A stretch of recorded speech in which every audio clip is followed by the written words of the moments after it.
أنا الحين كل ساكا ورقبتان جوح سياسي هذا جلو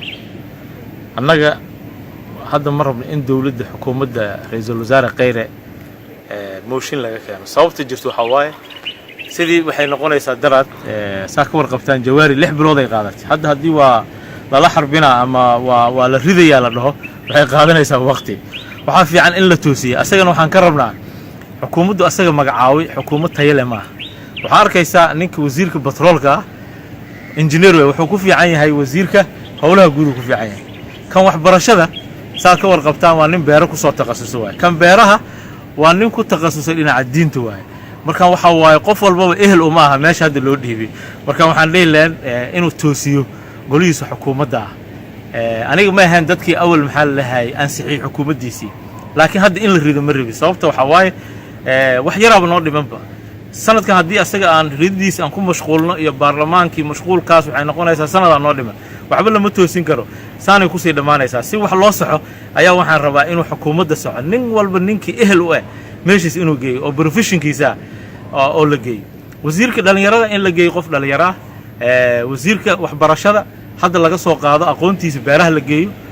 kan engineerka howlaha guud la geeyo marka waxaan rabnaa in ay dawladda noqoto dawlad tayo leh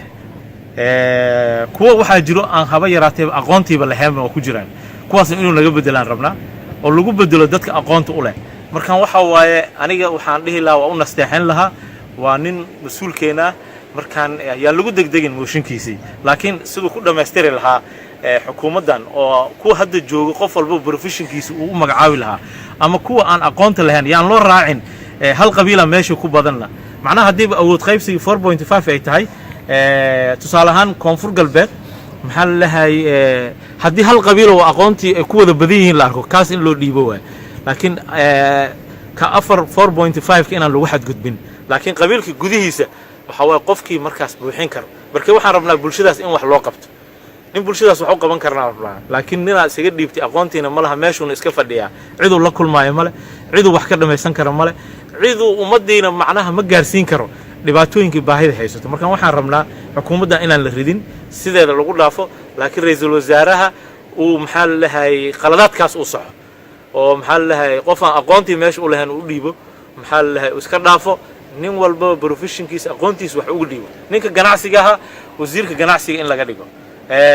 nin wasiirka warfaafinta waxa oo ku haboon waxa arkaysa wasiirka ganacsi laga dhigay waxyaalo badan isdaba marsan marka waxaan rabnaa in la hagaajiyo aan la taabanin xukuumaddaana 2 sano annagana noo dhiman ayaan 2 sano u dhiman wabillahi tawfiiq